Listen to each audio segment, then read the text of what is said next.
இங்கே இந்த knowledge box என்கின்ற நிறுவனம் சிறப்பான ஆரம்பம். அந்த ஆரம்பத்தை சிறப்பாக முன்னெடுத்து செல்ல வேண்டும். அது இலகுவானதல்ல. இந்த நாட்டிலே எங்களுக்கு நாங்கள் நினைத்தாலும் கூட ஒரு தொலைக்காட்சி சேவை ஆரம்பிக்க முடியாது. நான் அதுதான் ஸ்ரீலங்கா முஸ்லீம் மீடியா போரத்துடைய வருடாந்த மகாநாட்டிலே சொன்னேன். மருவும் எம்எச்எம் அஷ்ரப் அவர்கள் தென்கிழக்கு பல்கலைக்கழகத்தை ஆரம்பித்தார்கள், ஒழுவில் துறைமுகத்தை ஆரம்பித்தார்கள். அந்த ரெண்டையும் ஆரம்பிக்காமல் அவருக்கென்றிருந்த அன்றைய அதிகாரத்தை பயன்படுத்தி இலங்கையிலே ஒரு தொலைக்காட்சி சேவையிலே, அதாவது தொலைக்காட்சிக்கான அந்த ஃப்ரீக்குவன்சி எடுத்திருந்தால் முஸ்லிம் சமூகத்துக்கு நிறைந்த பாதுகாப்பு இருக்கும். தென்கிழக்கு பல்கலைக்கழகம் இன்று எங்களுக்கு சவாலாக இருக்கின்றது, ஒழுவில் பல்கலைக்கழகம் எங்களுக்கு சவாலாக இருக்கின்றது. ஆகவே சில நேரங்கள் ஒழுவில் துறைமுகம் அந்த வகையில் நாங்கள் இந்த நாலேஜ் பாக்ஸை வளர்த்து அதன் ஊடாக எங்களுடைய இந்த ஊடக பணியை முன்னெடுத்து செல்ல நாங்கள் எல்லோரும் உதவ வேண்டும். அவர்கள் ஒரு நல்ல ஆரம்பத்துக்கு வந்திருக்கின்றார்கள். பேராசிரியர் பால் ஸ்மித் அவர்கள் சொல்கிறார்கள், இலத்திரனியல் ஊடகங்களின் பங்களிப்பு 2022 65% இருக்கும் என்று. ஆனால் அப்போதாகும் போதும் எங்களுடைய பங்களிப்பு 0 இருக்கும். அந்த 0விலிருந்து வெற்றி கொள்ள வேண்டுமாக இருந்தால் நாலேஜ் பாக்ஸ் போன்று நூற்றுக்கணக்கான ஊடக நிறுவனங்களை இந்த நாட்டில் ஆரம்பிக்க வேண்டும். அந்த சக்தி அல்லாஹ் தஆலா எங்களுக்கு தர வேண்டும் என்று கேட்டுக்கொண்டு விடைபெறுகின்றேன். அஸ்ஸலாமு அலைக்கும் வரஹ்மத்துல்லாஹி வபரகாத்துஹு. அந்த சிறப்புரையோடு முதலாவது அமர்வு நிறைவடைகிறது.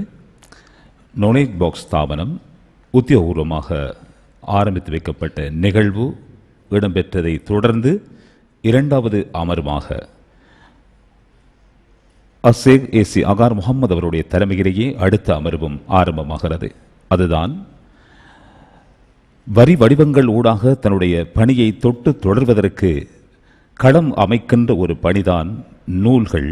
அந்த வகையில் நூல்களுக்கு சொந்தக்காரராக இருக்கின்ற ஃபெரோஸ் கான் அவர்கள் யார் என்பதை இப்போது விவரணப்படத்தின் மூலமாக மேலும் அறிந்து கொள்வோம்.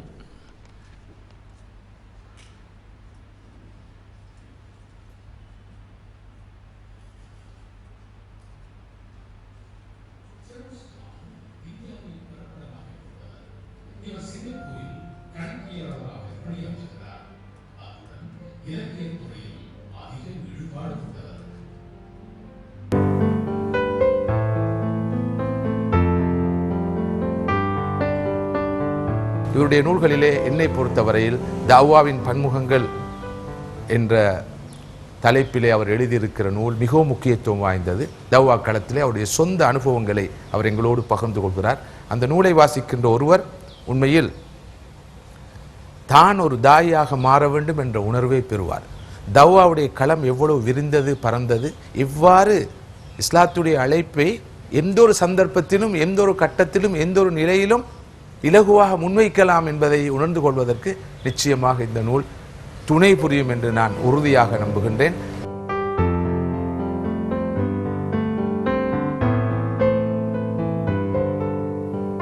இந்த வெளியிட்டுள்ள நூல்களை நான் 3 பகுதிகளாக பிரிக்கலாம். ஒன்று வாழ்வியல் நூட்கள். மணக்கும் மனவாழ்வு என்பது ஒருவர் திருமணம் இஸ்லாத்தை பற்றிய அடிப்படை, திருமணம் பற்றிய அடிப்படைகள், எவ்வாறு திருமணம் நிகழ்த்துவது, எவ்வாறு திருமண ஜோடியை தேர்வு செய்வது, அவர்களுடைய உரிமைகள், கடமைகள், இஸ்லாமில் குடும்ப பொருளாதாரம், எவ்வாறு விட்டு கொடுத்து வாழ்வது, விவாகரத்து அவசியம் என்றால் அதை எவ்வாறு நல்ல முறையில் நடத்துவது, இப்படியெல்லாம் தலைப்புகளிட்டு அந்த நூல் இருக்கிறது. அடுத்து வாழ்வியல் நூல்களில் இன்னொன்று அன்றாட வாழ்வில் இஸ்லாம். அதை ஜோர்டானிய அறிஞர் அரபு மொழியில் அதபுல் இஸ்லாம் என்று எழுதியதை ஆங்கிலத்தில் மாரல்ஸ் அண்ட் மேனர்ஸ் இன் இஸ்லாம் என்று மொழிபெயர்த்த இங்கிலாந்தில் வெளியிட்டார்கள். அது குர்ஆன் ஹதீஸின் அடிப்படையில் தினசரி வாழ்க்கையில் கடைப்பிடிக்க வேண்டிய விஷயங்கள், தினசரி சோஷியல் ஈவெண்ட்ஸ், குழந்தை பிறந்தால் பிறருடன் பழகுவது, உணவருந்துவது, இப்படி அனைத்து விஷயங்களுக்கும் எளிமையான தமிழில் அழகாக ஒரு டைரியை போல எழுதப்பட்டுள்ளது. பிரயாணத்திலும் படிக்கலாம், சிறுவர்களும் படிக்கலாம், வயதான மாதர்களும் படிக்கலாம், அவ்வளவு எளிமையானது. அதற்கு அடுத்ததாக தாவாவின் பன்முகங்கள் என்ற நூல் நான் சொல்லிவிட்டேன். 35 கட்டுரைகள், ஒவ்வொன்றும் வித்தியாசமான செயல்பாடுகள். சில இடத்துல கிராமத்தில் குடிசையில் நடந்த விஷயம், சில அமெரிக்காவில் நடந்த விஷயம், ஃப்ளைட்டில் நடந்த விஷயம், மலேசியா ஏர்போர்ட் நடந்தது என்று ஒவ்வொன்றும் வெவ்வேறு கோணங்களில் வெவ்வேறு சம்பவங்கள், வெவ்வேறு படித்தரங்கள், வெவ்வேறு மதத்தினர் இவ்வளவும் அடங்கியிருக்கிறதுல.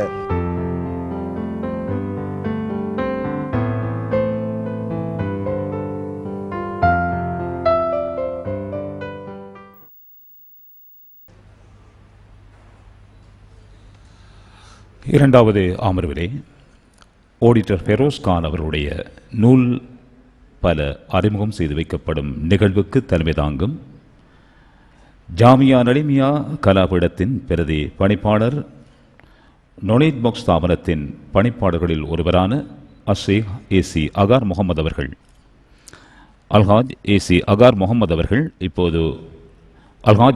முகமது அவர்கள் இப்போது தலைமையுரை நிகழ்த்துவார்கள். மதிப்புக்குரிய சகோதரர்களே, சகோதரிகளே, அஸ்ஸலாமு அலைக்கும் வரஹ்மத்துல்லாஹி வபரகாத்துஹு. நேரத்தை கவனத்திற்கொண்டு இந்த ஆரம்ப அறிமுக உரையை சுருக்கமாக அமைத்துக் கொள்ளலாம் என்று நான் எதிர்பார்க்கின்றேன். நாலேஜ் பாக்ஸ் ஊடக நிறுவனம், நான் எனது தலைமை உரையில் குறிப்பிட்டது போல, வெறுமனே எலக்ட்ரானிக் மீடியாவோடு மாத்திரம் தனது பணிகளை சுருக்கிக் கொள்ளாமல் பிரிண்ட் மீடியாவை நோக்கியும் தனது கவனத்தை செலுத்த விரும்புகிறது என்ற வகையில் சிறந்த நூல்களை எதிர்காலங்களில் அச்சிட்டு வெளியிடுகின்ற பணியையும், நல்ல நூல்களை இந்த நாட்டுக்கும் சமூகத்துக்கும் அறிமுகப்படுத்துகின்ற பணியையும் மேற்கொள்ள உத்தேசித்திருக்கிறது. இந்த வகையில்தான் முதல் தடவையாக சிங்கப்பூரை சேர்ந்த மதிப்புக்குரிய சகோதரர் ஃபெரோஸ் கான் அவர்கள் எழுதிய சில நூல்களையும் அவர்களால் வெளியிடப்பட்ட சில நூல்களையும் இலங்கை மண்ணுக்கு அறிமுகம் செய்யலாம் என்று நாங்கள் யோசித்தோம். அந்த வகையில் அவர்கள் எழுதியும் வெளியிட்டும் வைத்த 11 நூல்கள் இங்கு மிக சுருக்கமாக அறிமுகம் செய்யப்பட இருக்கின்றன. 3 நூல்கள் அவர்கள் சொந்தமாக எழுதிய நூல்கள். மணக்கும் மணவாழ்வு, அன்றாட வாழ்வில் இஸ்லாம், தாவாவின் பன்முகங்கள். இந்த 3 நூல்களை பொறுத்தவரையில் அவர்கள் சுயமாக நேரடியாக எழுதிய நூலாக தாவாவின் பன்முகங்கள் இருக்க, ஏனைய 2 நூல்களிலும் அவர்களுடைய பங்களிப்பு பெரிய அளவில் இருக்கிறது. இவற்றோடு குழந்தைகளுக்கான இஸ்லாமிய அடிப்படையிலான 8 நூல்களையும் அவர்கள் வெளியிட்டு வைத்திருக்கிறார்கள். பல நூல்கள் மொழிபெயர்ப்பு நூல்கள், பலரால் மொழிபெயர்க்கப்பட்டவை. அவற்றை அவர்கள் வெளியிட்டிருக்கிறார்கள். உண்மையில் சகோதரர் ஃபெரோஸ் கான் அவர்களை பொறுத்தவரையில் இந்த சபையிலே அவர்கள் பற்றிய ஒரு அறிமுகத்தை செய்யும் கடப்பாடு எனக்கு இருக்கிறது. அவர்கள் ஒரு ப்ரொஃபஷனலி அவர் ஒரு அக்கவுண்டன்ட், சார்ட்டர்ட் அக்கவுண்டன்ட். 1978ஆம் ஆண்டு இந்தியாவிலே சார்ட்டர்ட் அக்கவுண்டன்ட் இன்டர் எக்ஸாமிலே முழு இந்திய அளவிலே 3வது இடத்தில் சித்தியடைந்த ஒரு திறமையான கணக்கியல் துறை அறிஞர்.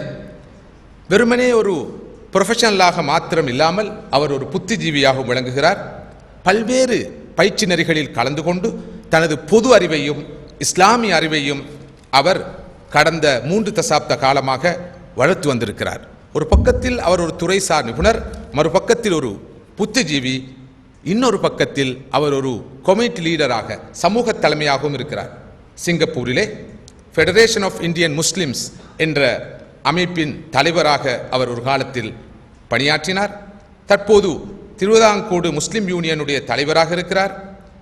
மலேசியாவிலே, சிங்கப்பூரிலே அமைந்திருக்கின்ற பல பள்ளிவாசல்களின் நிர்வாகியாகவும் அவர் கடமையாற்றிருக்கிறார். இந்திய மண்ணிலே இக்ரா மெட்ரிகுலேஷன் ஸ்கூல் என்ற பெயரிலே ஒரு பாடசாலையை நிறுவி, ஆங்கில மொழி பாடசாலையை நிறுவி, இஸ்லாமிய விழுமியங்களை பேணுகின்ற வகையிலே அந்த பாடசாலையை மிக திறம்பட நிர்வகித்து வருகிறார். மக்கள் சேவை மையம் என்ற ஒரு அமைப்பை உருவாக்கி அதற்கூடாக பாகுபாடு இல்லாமல், வேறுபாடு இல்லாமல் அனைத்து மக்களுக்கும் பல்வேறு பணிகளை ஆற்றி வருகிறார். இவை அனைத்துக்கும் மேலாக ஒரு இஸ்லாமிய அடைப்பாளராகவும் அவர் இருக்கிறார். சிங்கப்பூரிலே சிறார்களுக்கான மதரசாக்களை, உஸ்தாதுமார்களை நியமித்து நடாத்தி வருகிறார். அவரே ஒரு முஅல்லிமாக இருப்பதும் இங்கு சிறப்பாக குறிப்பிடத்தக்கது. அவ்வப்போது சிங்கப்பூர் மண்ணிலே தௌவா கருத்தரங்குகளை ஒழுங்கு செய்து நடாத்தி வருகிறார். இளைஞர்களுக்கான வழிகாட்டு நிகழ்ச்சிகளை ஒழுங்கு செய்கிறார். கருத்தரங்குகளை ஒழுங்கு செய்கிறார். முஸ்லிம் அல்லாத அனைவரோடும் இணைந்து மனித சமூகத்தின் மேம்பாட்டுக்காக உழைக்கின்ற ஒரு மகத்தான பணியை அவர் செய்து வருவதோடு எழுத்துத்துறையிலும் ஈடுபாடு காட்டி பல நூல்களை எழுதியிருக்கிறார். பல கட்டுரைகளை அவர் எழுதியிருக்கிறார். அதே நேரத்தில் நல்ல நூல்களை தெரிவு செய்து, பல மொழிகளில் உள்ள நூல்களை தெரிவு செய்து வெளியிட்டு வைக்கின்ற ஒரு பணியையும் அவர் செய்து வருகிறார். இவை அனைத்தையும் ஒரு தொண்டூழியமாக செய்து வருகிறார். மிகவும் அடக்கத்தோடு செய்து வருகிறார். ஆரவாரம் இல்லாமல் செய்து வருகிறார். பொதுவாக தான் அறிமுகப்படுத்துவதை விரும்பாத ஒருவர் அவர். அவருடைய நூல்கள் அறிமுகப்படுத்தப்பட்டு இந்த நூல்கள் பரவலாக வாசிக்கப்பட வேண்டும் என்பதுதான் அவருடைய ஒரே அவாவாக இருக்கிறது. அந்த வகையில் அவருடைய நூல்களை அறிமுகப்படுத்துவதற்காக அவரோடு இணைந்து சமூக சமய பணிகளில் ஈடுபடுகின்ற சகோதரர் அப்துல் ரப் ஆசாத் அவர்கள் இங்கு வருகை தந்திருக்கிறார்கள். அவர்களும் சகோதரர் ஃபெரோஸ்கானுடைய துணையோடு இந்தியாவிலே பல்வேறு பணிகளில், ஆக்கப்பூர்வமான காத்திரமான பணிகளில் ஈடுபட்டு வருபவர்கள். அவர்களை பற்றியெல்லாம் அதிகமாக அறிமுகப்படுத்துவதற்கு நேரம் இடம் தராத காரணத்தினால் சுருக்கமாக இந்த நூல்கள் அறிமுகப்படுத்துகின்ற இந்த நிகழ்விலே இந்த நூல்களின் ஆசிரியராகவும் வெளியீட்டாளராகவும் இருக்கின்ற சகோதரர் ஃபெரோஸ்கான் அவர்களை அறிமுகப்படுத்தியதோடு நூல் அறிமுகம் செய்ய வந்திருக்கின்ற சகோதரர் அப்துல் ரப் ஆசாத் அவர்களையும் நான் இங்கு சுருக்கமாக அறிமுகப்படுத்தினேன். நமது நாலேஜ் பாக்ஸ் சார்பாகவும் இலங்கை முஸ்லிம்கள் சார்பாகவும் அந்த சகோதரர்களை வரவேற்பதில் நாங்கள் பெருமகிழ்ச்சி அடைகின்றோம். இவ்வளவு சிரமங்களுக்கு மத்தியில் சிங்கப்பூரிலிருந்தும் இந்தியாவிலிருந்தும் அவர் வருகை தந்திருக்கிறார். அவருடைய குடும்பமும் வருகை தந்திருக்கிறது. அவர்களையும் இந்த சந்தர்ப்பத்திலே நாங்கள் வரவேற்பதோடு அவர்களுக்கு நன்றி கூறி அவருடைய முயற்சிகள் தொடர வேண்டும். அல்லாஹ் அவருக்கு நீண்ட ஆயுளை வழங்க வேண்டும். அவருடைய பணிகளை அல்லாஹ் ஏற்று கபூல் செய்ய வேண்டும் என்று பிரார்த்திக்கிறோம். அஸ்ஸலாமு அலைக்கும் வரஹ்மத்துல்லாஹி வபரகாத்துஹு. தொடர்ந்து நூல் ஆய்வுரை வழங்குவதற்காக தென்னிந்தியாவில் இருந்து வருகை தந்திருக்கும் முகவை அறக்கட்டளை மதுரையைச் சேர்ந்த அதன் தலைவர் அப்துல் ரப் ஆசாத் அவர்களை அன்பாய் அழைக்கின்றோம்.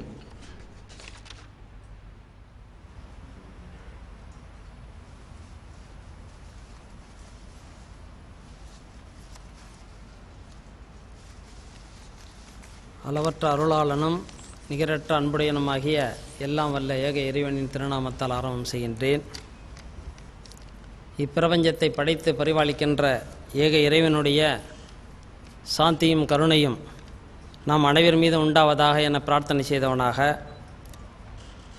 மக்கள் சேவை பதிப்பகம் சார்பாக வெளியிட்டிருக்கக்கூடிய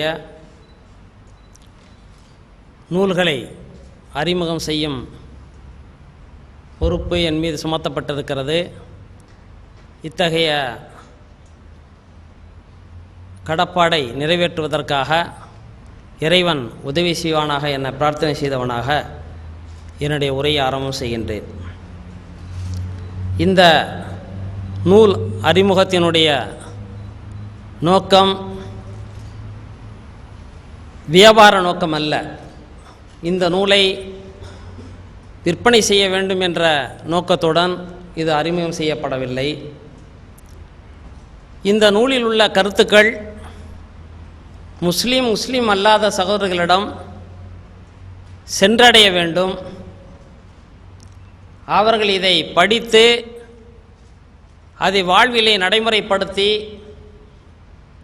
ஒரு நல்லொழுக்கமுள்ள மக்களாக மக்கள் மாற வேண்டும் என்ற தூய நோக்கத்துடன் தான் பல இடங்களில் சமீபத்தில் 3 மாதங்களுக்கு முன்பு என்று நினைக்கின்றேன், சென்னையில் இதுபோல தாவாவினுடைய பன்முகங்கள் என்ற புத்தகம் அறிமுகம் செய்யப்பட்டது. அதனுடைய நோக்கமெல்லாம் இந்த புத்தகத்தினுடைய செய்திகள் முஸ்லீம் அல்லாதவர்களை கொண்டு சேர்க்கப்பட வேண்டும் என்ற அந்த தூய நோக்கத்துடன் இது அறிமுகம் செய்யப்படுகின்றது. ஆரம்பத்திலே நீங்கள் இந்த வலைப்பின்னல் வாயிலாக பார்த்திருக்கின்றீர்கள். அன்றாட வாழ்வில் இஸ்லாம், மணக்கும் மனவாழ்வு, தாவாவின் பன்முகங்கள். இது 3 புத்தகங்களும் முஸ்லிம் சமூகம் தன்னுடைய வாழ்விலே இஸ்லாமிய நெறிகளை கடைப்பிடிக்க வேண்டிய அவசியத்தை வலியுறுத்தக்கூடிய, அதை ஒழுங்கு செய்யக்கூடிய, அதை நடைமுறைப்படுத்தக்கூடிய செயல்முறைகளை விளக்கக்கூடிய புத்தகங்களாக இந்த 3 புத்தகங்களும் மிளிர்வதை நீங்கள் படிக்கும் பொழுது அறிந்து கொள்வீர்கள். குறிப்பாக இன்று முஸ்லிம் சமூகமாக இருக்கட்டும் அல்லது எல்லா சமூகங்களிலும் இன்று மிகப்பெரிய பிரச்சனை என்னவென்று சொன்னால், குடும்ப அமைப்பு மிகவும் சிதலமடைந்து போயிருக்கிறது. மிக மிக மோசமாக சிதலமடைந்து போயிருக்கிறது. குறிப்பாக முஸ்லிம் சமூகத்திலே சமீப காலங்களிலே இந்த குடும்ப அமைப்பு, கணவன் மனைவி உறவுகள் பிரிவது என்பது மிக மிக மோசமான ஒரு நிலையை அடைந்திருக்கிறது.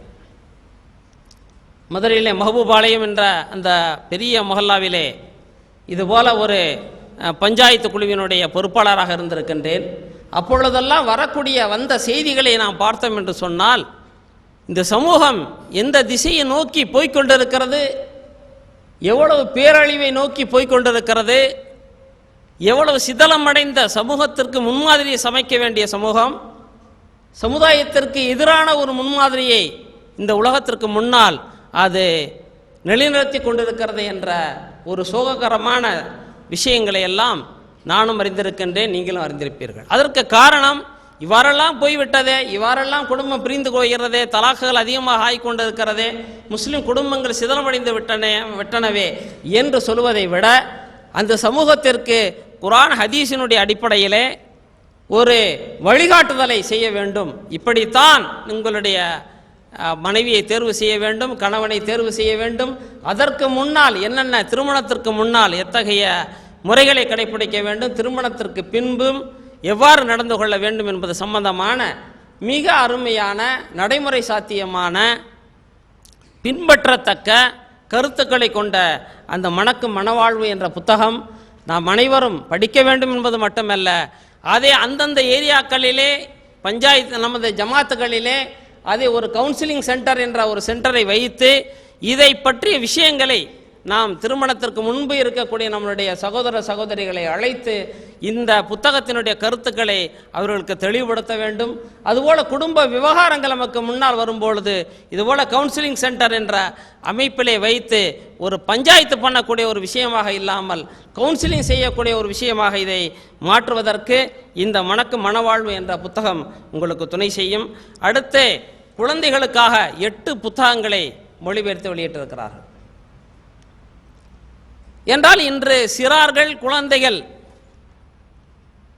ஓரளவு கருத்தறிகிற வயதை அடைந்துவிட்ட குழந்தைகள், நல்ல முறையில் கல்வி பயிலக்கூடிய குழந்தைகள், அவர்கள் கூட இன்று கல்வியிலே அந்த இன்று அரசாங்கம் நிர்ணயித்திருக்கக்கூடிய, அரசாங்கம் ஒழுங்கு செய்திருக்கக்கூடிய அந்த கல்வியிலே முன்னணியிலே இருக்கக்கூடிய பல மாணவ மாணவிகள், பத்திரிகைகளே அவர்களை பற்றியெல்லாம் நல்ல செய்திகள் வருகின்றன. ஆனால் அவர்களுடைய வாழ்க்கை ஒரு முஸ்லீம் என்ற ரீதியில் அவர்களுடைய உண்மையான லட்சியத்தை அவர்கள் உணர்ந்திருக்கிறார்களா, அவர்களுடைய தாய் தந்தையர்களுக்கு ஒழுங்கான குழந்தைகளாக இருக்கின்றார்களா, கடமைகளை ஒழுங்காக செய்கின்றார்களா என்பதை பற்றியெல்லாம் பார்த்தோம் என்று சொன்னால் நேர் எதிர் திசையிலே தான் நமது குழந்தைகள் பயணப்பட்டு கொண்டிருக்கிறார்கள். எனவே அந்த குழந்தைகளை சீர்திருத்தம் செய்வதற்காக 8 புத்தகங்களை அவர்கள் வெளியிட்டிருக்கிறார்கள். இதில் நமக்கு முன்னால் இருக்கக்கூடிய மிகப்பெரிய சவால் என்னவென்று சொன்னால், இந்த குழந்தைகளை நாம் படிக்க வைப்பதற்காக முயற்சி செய்ய வேண்டும். படிக்க வைப்பதற்காக முயற்சி செய்ய வேண்டும். இல்லை என்றால் நாம் படித்து அவர்களுக்கு கதைகளாக நாம் மூலமாகவோ, நம்மளுடைய துணைவிமார்கள் மூலமாகவோ, அல்லது எல்டர் சிஸ்டர், எல்டர் பிரதர்ஸ் மூலமாகவோ அவர்களை படித்த அந்த குழந்தைகளுக்கு கதைகளாக இவர்கள் மீண்டும் சொல்லக்கூடிய முறையாவது நான் கடைபிடிக்க வேண்டும். என்னுடைய வாழ்க்கையிலும் சரி, நான் முன்னால் இருந்த இயக்கத்தை சேர்ந்தவர்களும் சரி, கதைக்குள் கதை என்ற புத்தகத்தை வெளியிட்டார்கள். அந்த புத்தகத்தை நம் தொண்டர்களிடம் பயிற்சி செய்யும் பொழுது முதலில் நீங்கள் படியுங்கள், படித்து இதே கதைகளை கதையாக உங்களுடைய குழந்தைகளுக்கு சொல்லுங்கள் என்று பயிற்றுவித்தார்கள். அதுபோல நாம் இந்த புத்தகங்களை எல்லாம் முதலிலே வாங்கி படித்து குழந்தைகளை படிக்க சொல்வதற்கான முயற்சிகளை செய்ய வேண்டும். இல்லை என்றால் நாம் படித்து அவர்களுக்கு கதை வடிவிலை சொல்ல வேண்டும் என்று அது இலங்கையாக இருக்கட்டும் அல்லது இந்தியாவாக இருக்கட்டும், முஸ்லிம்கள் சிறுபான்மையாராக வாழக்கூடிய எல்லா நாடுகளிலும் பிரச்சனைகள் ஒன்றாகத்தான் இருக்கிறது, அதற்கு தீர்வு ஒன்றே ஒன்றுதான் இருக்கிறது, ஒரே ஒரு தீர்வு இருக்கிறது. இஸ்லாத்தை நாம் முறையாக நடைமுறைப்படுத்தி காட்டுவதற்காக நாம் முயற்சிகள் செய்ய வேண்டும். ஒரே ஒரு சம்பவத்தை சொல்லி நான் முடித்துக் கொள்கின்றேன். இன்று அதுதான் மிகப்பெரிய சேலஞ்சாக, ஒரு வெற்றிடமாக இருக்கிறது. நாம் சந்தித்து கொண்டிருக்கக்கூடிய அனைத்து பிரச்சனைகளுக்கும் அதுதான் காரணம். சுகதா அலன்னாஸ், இந்த மக்களுக்கு முன்னால் சான்று பகரக்கூடிய மக்களாக நாம் இல்லை, இஸ்லாத்தை நடைமுறைப்படுத்தக்கூடிய மக்களாக நாம் இல்லை என்பதுதான் மிகப்பெரிய ஒரு பிரச்சனை. ஒரு சம்பவத்தை சொல்லி முடித்துக் கொள்கிறேன். இந்தியாவை சேர்ந்த ஒரு அறிஞர் பாகிஸ்தானை சேர்ந்த ஒரு அறிஞரை சந்திப்பதற்காக செல்லுகிறார். செல்லுகின்ற பயணத்தின் ஊடாக அவர் முஸ்லீம் அல்லாத சகோதரர்களுக்கு இஸ்லாமிய புத்தகத்தை அந்த ரயில் பயணத்தில் அறிமுகம் செய்து வைக்கிறார். முஸ்லீம் அல்லாதவரும் நீண்ட நாட்கள் பயணம், அதை படித்துவிட்டு மிக அருமையாக இந்த புத்தகம் இருக்கிறது, இந்த புத்தகத்தில் உள்ள கருத்துக்களை செயல்படுத்தி வாழக்கூடியவர் யார் இந்த நாட்டில் இருக்கிறார் என்று கேட்கிறார்.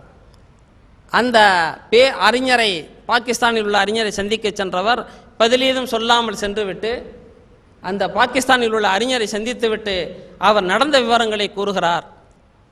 கண்களெல்லாம் ஒரு நீர் மல்க அந்த அறிஞர் கேட்கிறார், நீங்கள் இவ்வளவு பெரிய அறிஞராக இருக்கின்றீர்கள், அது மட்டுமல்ல இஸ்லாத்தை முஸ்லீம் அல்லாத சொல்ல வேண்டும் என்ற ஒரு எண்ணமுடையவராகவும் இருக்கின்றீர்கள், ஆனால் உங்களுக்கு அந்த தைரியம் வரவில்லையா? நான் அதற்கு முன்மதியாக இருக்கிறேன், என்னுடைய குடும்பம் அதற்கு முன்மாதிரியாக இருக்கிறது, நீங்கள் வாருங்கள், எங்களிடம் ஒரு நாள் 2 நாள் வந்து தங்குங்கள், எங்களுடைய வாழ்க்கையை பாருங்கள் என்று சொல்லுவதற்கான தைரியம் உங்களுக்கு கூட இல்லாமல் போய்விட்டதா என்று வருத்தப்பட்டிருக்கிறார்கள். அந்த வருத்தம்தான் இன்று இந்த சமூகம் அடைந்திருக்கக்கூடிய அனைத்து பீடிகைக்கும் காரணம். அதுதான் கண்ணியமிக்க சகோதரர்களே, இந்த உலகிலே இஸ்லாம் மக்களை ஈர்த்து கொண்டிருக்கிறது. எப்படிப்பட்டவர்களை ஈர்த்து கொண்டிருக்கிறது என்று சொன்னால், ஒரே ஒரு வகையான மக்களை மட்டும்தான் மக்களை ஈர்த்து கொண்டிருக்கிறது. ஒரு முறை அல்லாமா சுலைமான் நத்வி ரஹமல்லா அலஹி அவர்களும் இந்தியாவினுடைய தேசிய கீதத்தை இயக்கிய ரவீந்திரநாத் தாகூர் அவர்களும் பயணம் செய்திருக்கிறார்கள். அவர்கள் பயணம் செய்யும் பொழுது பல விஷயங்களை பற்றியெல்லாம் பேசிக்கொண்டிருக்கிறார்கள். அப்பொழுது ஒரு விஷயத்தை அவர்கள் கூறுகின்றார்கள், நான் வரலாறு படித்திருக்கின்றேன், இஸ்லாம் ஒரு காலத்தில் வேகமாக மக்களை என் மீது செல்வாக்கள் செலுத்தி இருக்கிறது, ஆனால் நீங்கள் இன்று எண்ணிக்கையில் அதிகமாக இருக்கின்றீர்கள், உலகம் முழுவதிலும் பரவி இருக்கின்றீர்கள், பல விஷயங்களிலே செல்வாக்கு செலுத்தக்கூடிய மக்களாக இருக்கின்றீர்கள், ஆனால் அந்த காலத்தில் இஸ்லாம் வளர்ந்தது போல அல்லது செல்வாக்கு செலுத்தியதை போல இப்பொழுது மக்கள் மத்தியிலே அது ஒரு பெரிய ஈர்க்கக்கூடிய ஒரு சக்தியாக இல்லையே என்று கேட்கும் பொழுது அல்லாமா சுலைமான் நத்வி ரஹ்மத்துல்லாஹி அலைஹி அவர்கள் கூறியிருக்கின்றார்கள், அப்பொழுது முஸ்லிம்கள் இஸ்லாம் என்றால் என்ன என்பதை ஒரு முஸ்லீமை அவருடைய நடைமுறையை பார்த்தே இஸ்லாத்தை அவர்கள் அறிந்து கொள்ள முடியும். அவருடைய தனிப்பட்ட வாழ்வு இஸ்லாமாக இருந்தது, அவருடைய குடும்ப வாழ்வு இஸ்லாமாக இருந்தது, அவருடைய கொடுக்கல் வாங்கல் இஸ்லாமாக இருந்தது, அவங்க சமூக அரசியல் அனைத்தும் இஸ்லாத்தை பிரதிபலிக்கக்கூடியதாக இருந்தது. இன்று அவ்வாறு இல்லை. இப்பொழுது நிலைமை எவ்வாறு இருக்கிறது என்று சொன்னால், இஸ்லாத்தை ஒருவர் அறிந்து கொள்ள வேண்டும் என்று சொன்னால் அவர் லைப்ரரியிலே போய் சென்று அங்கு உள்ள இஸ்லாமிய இலக்கியங்களை படித்துத்தான் அவர் அறிந்து கொள்ள முடியும். அப்படி படிக்கக்கூடியவர்கள் எத்தனை பேர் இருக்கிறார்கள்? படிக்கக்கூடியவர்களின் இதுபோல நல்லதை தேடி உயர்ந்த லட்சியங்களுடன் லைப்ரரிக்கு செல்லக்கூடியவர்கள் எத்தனை பேர் இருக்கிறார்கள்? அப்படிப்பட்ட இலக்கியங்களை படிக்கக்கூடியவர்கள் எத்தனை பேர் இருக்கிறார்களோ அவர்களை இஸ்லாம் இன்றும் கவர்ந்து கொண்டுதான் இருக்கிறது என்று கூறியிருக்கிறார்கள். அதுபோல இதுபோல இலக்கியங்களை நாம் ஏதோ ஒரு புத்தகம் என்று பார்க்காமல் இதை முஸ்லீம் அல்லாதவர்களிடமும் கொண்டு செல்லக்கூடிய முயற்சியை நாம் செய்ய வேண்டும். செய்தோம் என்று சொன்னால் இன்ஷா அல்லாஹ் நல்ல மாற்றங்கள் நம்மளுடைய வாழ்விலும் ஏற்படும். நம்மை சார்ந்திருக்கக்கூடிய மாற்று மத சகோதரர்கள், நம்மளுடைய அன்பு சகோதரர்கள், அவருடைய உள்ளங்களிலும் மாற்றங்கள் கொண்டு வர இந்த நூல்கள் இதுபோல இஸ்லாமிய இலக்கியங்கள் துணை செய்யும். ஒரே ஒரு நிபந்தனை மட்டும்தான் இருக்கிறது, அதை செயல்படுத்தக்கூடியவர்களாக நாம் தயாராகிவிட்டோம் என்று சொன்னால் அது நிச்சயமாக மாற்றத்தை உண்டாக்கி தீரும். அதற்கு எல்லாம் வல்ல ஏக இறைவன் நாம் அனைவருக்கும் துணை செய்வானாக, அத்தகைய அரப்பணையை செய்வதற்கு துணை செய்வானாக என பிரார்த்தனை செய்தவனாக என்னுடைய உரையை நிறைவு செய்கின்றேன். எல்லா புகழும் ஏக இறைவனுக்கு. தொடர்ந்து ஏற்புரை நிகழ்த்துவதற்காக நூல்களின் ஆசிரியர், ஆய்வாளர், கணக்காய்வாளர் ஃபெரோஸ் கான் அவர்களை அன்புடன் அழைக்கின்றோம்.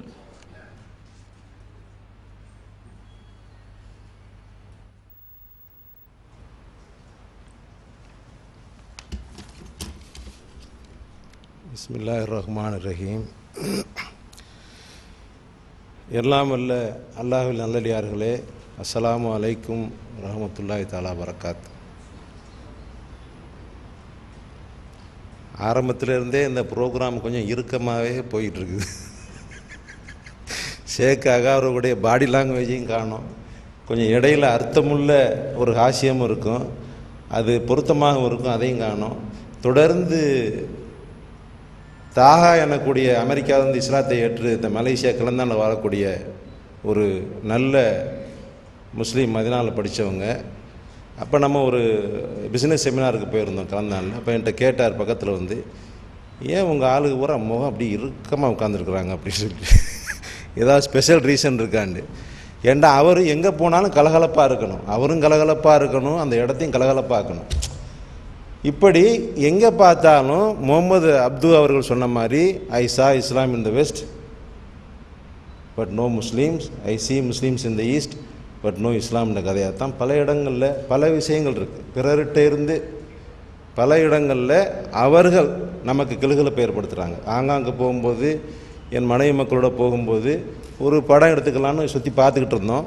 ஒரு 4-5 ஃபேமிலி, அது எந்த நாட்டை சேர்ந்தவங்களோ, அவர்கள் நாத்திகர்களோ கிறிஸ்தவர்களோ யாரும் தெரியாது. அவங்களே வழியை வந்து கேட்குறாங்க, நாங்கள் ஹெல்ப் பண்ணட்டுமா, படம் எடுத்து கொடுக்கட்டுமா அப்படின்ட்டு. அப்படி வரும்போதே அவங்க முகத்தில் அப்படி அந்த பார்க்கணும் அந்த புன்னகையை. சரி எடுத்தாங்க. ஒரு ஆள் வந்து வண்டியை பிடிச்சி அந்த பக்கம் லக்கேஜ் வண்டி இழுத்துக்கிட்டாங்க. இப்படியெல்லாம் செஞ்சு முடித்த பிறகு நாங்கள் ஃப்ளைட்டில் ஏறி துபாயை நோக்கி போனோம். ஆங்காங்கில் துபாய்க்கு போனோம். அப்போ நெடுகளும் இதை தான் பேசிக்கிட்டு போகிறோம். நம்ம கூட கொஞ்சம் இறுக்கமாக இருந்த மாதிரி இருந்தது. இவங்களை பார்த்த உடனே தான் நமக்கு எப்படி இருக்குது, அந்த மனசில் உள்ள கொழுந்து போயிருக்குது. இப்போ இந்த நிறையா விஷயங்களை சொல்லணும்னு வந்தேன். டைம் லிமிட்டேஷன் காரணமாக நான் எங்கே ஆரம்பித்து எதை சொல்கிறதுன்னு தெரியல. இருந்தாலும் நான் ரொம்ப முக்கியமாக சொல்ல வேண்டிய விஷயங்களை சொல்லிடுறேன். ஃப்ளைட்டில் ஏறி உட்காந்து போகிறோம். அப்போ அந்த பைலட் சொல்கிறார், I have a good news and a bad நியூஸுங்கிறார். இப்போ சாதாரணமாக நமக்கு தெரியும். இப்போ எங்கள் ஊரில் இந்தியன் ஏர்லைன்ஸில் ஏறி போனோம்னா, என் மகள் இப்போ அனுமதிக்கிறது நம்மளை 2 தடவை வீல் இறங்கலை, ஏர்போர்ட்டில் இறங்கலை, பயந்து போய் அத்தை அதில் மட்டும் எடுத்துடாதீங்க அப்படிம்பாங்க. இப்போ நமக்கு என்ன பேட் நியூஸ்னோன்னா வயிற்ற கலக்க ஆரம்பிச்சிடும். நான் மனைவி மக்கள்கிட்ட சொல்லலையே, அங்கே கொடுக்கணுமே வாங்கணுமே, என்ன செய்தின்னு தெரியலையே அப்படின்னு சொல்லிட்டு. அப்போ இப்போ குட் நியூஸ்னு ஒன்று சொல்கிறாரு. என்ன சொல்கிறார் அவர்? வி ஹேவ் டெயில் விண்ட், அதாவது வால்புறமாக இருந்து முன்னோக்கி அடிக்கும்போது கொஞ்சம் ஃபாஸ்ட்டாக போகும் ஃப்ளைட்டு. ஹெட் விண்டுன்னா பின்னால் ஸ்லோவாக போயிடும் ஃப்ளைட்டு. வி ஹேவ் டெயில் விண்டுன்னு சொல்கிறாரு. ரெண்டாவது மிஸ் த டைரக்ஷன் சொல்கிறார். டைரக்ஷன் மிஸ் பண்ணிட்டா என்ன செய்ய முடியும்? ஒரு இடத்துல லேண்ட் ஆகணும், ஒரு குறிப்பிட்ட அளவு பெட்ரோல் இருக்குது, கடலில் விழுகணும், வேறு எங்கே போய் விழுக முடியும்? அப்போ இந்த மாதிரி தான் நம்மளுடைய இலக்கும் இந்த உலகத்தில் இருந்துக்கிட்டு இருக்கு. அதாவது நிறையா பேசுகிறோம், அவங்க சொன்ன மாதிரி நூல்கள். நான் கூட ரொம்பவும் விமர்சிச்சுக்கிட்டே இருப்பேன், பேச்சாளர்கள் எழுத்தாளர்களை பற்றி விமர்சிக்கிட்டே இருப்பேன். அதுக்கு ஒரு காரணமும் இருக்குது. அந்த பேச்சுக்கும் எழுத்துக்கும் எந்த அளவு தொடர்பு இருக்குதுன்னு பார்க்கும்போது நம்ம மிக ஒரு சிலர் தான் அதில் தொடர்புபடுத்த முடியுது. அந்த ஒரு மன கஷ்டத்தினால தான் நம்ம எழுத்தாளர் பேச்சான்னு சொல்லும்போது நம்மளே விமர்சிப்போமே, நம்மளையே சொல்கிறாங்களே அப்படின்னு சொல்லி ஒரு கஷ்டமாகவும் எனக்கு இருக்கும். தவறு ஒன்றும் இல்லை. நான் எழுத்தாளனும் இல்லை, எதுக்கு எழுதுறதும் இல்லை. காரண காரியங்களோட சில சந்தர்ப்பங்களை எழுத வேண்டிய கட்டாயம் ஏற்பட்டு யாரும் அதை முன்வைக்காதனால நான் எழுத ஆரம்பித்தேன் முதலாக சமரசம் என்ற பத்திரிகையில். அடுத்து பேசுவதற்கு நான் அப்படி பேசுகிறதில்ல, அது அந்த ஸ்டேஜ் ஃபியர் எல்லாமே இருக்கும். அப்படி ஒரு காலம் வரும்போது சிங்கப்பூர் ரிலீஜியஸ் கவுன்சிலில் கூப்பிட்டு சொன்னாங்க, உங்கள் ஆளுங்க ஜக்காத்து கொஞ்சம் சரியாக கொடுக்குறதில்ல இந்தியன் முஸ்லீம்ஸு, நீங்கள் கொஞ்சம் பேசுங்கன்னு சொன்னாங்க. அப்போ இமாம்கிட்ட சொன்னேன். இமாமுக்கு அந்த தயாரிப்பு தெரியலை அவருக்கு. ஜக்காத்து கொடுங்கன்னு சொல்கிறாங்களே ஒழிய அதை எப்படி நடைமுறைப்படுத்த வேண்டும், யாருக்கு கொடுக்கணும், எப்படி கணக்கிடணும், எப்படி இன்கம் டேக்ஸ் ஃபார்ம் மாதிரி ப்ரிப்பேர் பண்ணணும், எப்படி கொடுக்கணும், யாருக்கு கொடுக்கக்கூடாது, எப்படி கணக்கிடணும். அப்போ நானே ஒரு பவர் பாயிண்ட்டை ப்ரெசென்ட் பண்ணி சொன்னேன். அதோடைய இதை நான் வச்சுருக்கேன், அது தவறான வழிமுறைகளும் சரியான நடைமுறைகளும் அப்படி சொல்லிவிட்டு அப்போ பேச ஆரம்பித்தது தான், ரபி இஸ்ராயேலி சொல்லி ஆரம்பித்தது தான். அதன் பிறகு இப்போ எங்கே போனாலும் நான் என்ன செய்வேன், முதல் கேள்வி நான் தான் கேட்பேன். எந்த சிங்கப்பூரில் நடக்கிற நிகழ்ச்சிகள் நான் எங்கே போனாலும் என்ன எல்லாருக்கும் தெரியும், மினிஸ்ட்ரியோ எஜுகேஷனோ எங்கே போனாலுமே அந்த கேள்விகள் நான் தான் கேட்பேன். அதன் மூலமாக எனக்கு ஒரு தனி மரியாதையும் ஏற்பட்டிருக்கு. என்னை ஐயான்னு தான் கூப்பிடுவாங்க. ஐயாண்டா இந்த ஈவேரா பெரியாரெல்லாம் கூப்பிடுவாங்கள்ல, அந்த மாதிரி ஒரு பெரிய மரியாதை கலந்த பார்வை ஒன்று இருக்கும். ஏண்டா அவர்களுடைய விஷயத்தில் அக்கறையை கொண்டு பேசுகிறோம். நம்ம அவர்கள் மனைவி மக்கள் நல்லா இருக்கணும், குழந்தைகள் நல்லா வளரணும். அவர் இந்துவோ புத்தரோ கிறிஸ்தவரோ அதை பற்றி நம்ம கவலை இல்லை. உங்கள் வீட்டில் சூழ்நிலை ஆரோக்கியமாக இருக்கணும், பொருளாதாரம் ஆரோக்கியமாக இருக்குன்னா அதற்கான என்னென்ன யோசனைகள் இருக்கோ டாக்ஸி டிரைவர் முதற்கொண்டு நம்மளே எங்கேஜ் பண்ண வேண்டியது தான். அவர் சொல்லுவார் 18 மணி நேரம் டாக்ஸி ஓட்டுறேன், என் பிள்ளைக்கு ஃபீஸ் கட்ட முடியல. அப்போ ஒரு அங்கனே ஒரு பட்ஜெட்டை போட்டு கொடுக்குறது. கடன் அதிகமாக வாங்காதீங்க, செலவுகளை கட்டுப்படுத்துங்க, என்ன செய்றீங்க கேட்கும்போது அப்படி சமயத்தில் டாக்ஸி சார்ஜ் வாங்க மறுத்துருவார். சிலர் ரொம்பவும் மனசு நெகிழ்ந்து போயிடுவாங்க. என்ன விஷயம்னா ஒன்றுமே இல்லை, அவர்கள் விஷயத்தில் அக்கறை காமிக்கிறது தான். சாதாரணமாக நீங்கள் எங்கேயாவது போய் கேட்டிங்கன்னா, இங்கே இலங்கையிலையும் கேட்டேன் சில பிள்ளைகள்கிட்ட, please tell me 3 merits and 3 demerits of your country. இது எல்லா இடத்துலையும் கேட்பேன் நான். பள்ளிக்கூடங்கள், இங்கிலாந்தில் படிக்கிறவங்க, சிங்கப்பூரில் படிக்கிறவங்கலாம் சரி குறைகளை தான் முதல்ல சொல்ல ஆரம்பித்தார் சகோதரர். நான் சொல்கிறேன், அந்த குறைகளை நிவர்த்திவதற்கு நான் என்ன கான்ட்ரிபியூட் பண்ணேன்? பிறரை நோக்கியே விரலை நீட்டி பழகக்கூடிய சமுதாயமாக நம்ம இருக்கக்கூடாது. நான் என்னுடைய கான்ட்ரிபியூஷன் என்ன அந்த குறையை நீக்கிறதுக்கு? நான் எப்படி எழுத்தாலும் பேச்சாலும் மனிதர்களை அணுகியும் செஞ்சேன் அப்படிங்கிற ஒரு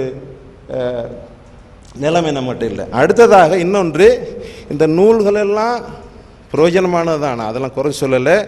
பேசுவதும் பிரயோஜனமானது தான். போன மீட்டிங்களோட ப்ராப்ளம் ஆயிடுச்சு மெட்ராஸில், நான் அதை கொஞ்சம் குறை சொன்னதுனால. நான் சொல்லுவது எந்த அளவுக்கு அதை நடைமுறைப்படுத்த முயற்சி பண்ணுகிறோம் அப்படின்னு பார்த்தோம்னா, சாதாரணமாக இந்த சைக்காலஜிஸ்ட்டு படிச்சிங்கன்னா, ஒரு நூலில் படித்தேன்னா 4 மாதங்கள் ஒருவர் ஒன்றை ப்ராக்டிஸ் செய்தார்னா அது அவருக்கு ஹேபிட்டாக மாறிடும். இன்னொருவர் எழுதுகிறாரு, 1 மாதம் நீங்கள் ப்ராக்டிஸ் பண்ணால் ஹேபிட் ஆயிருன்னு.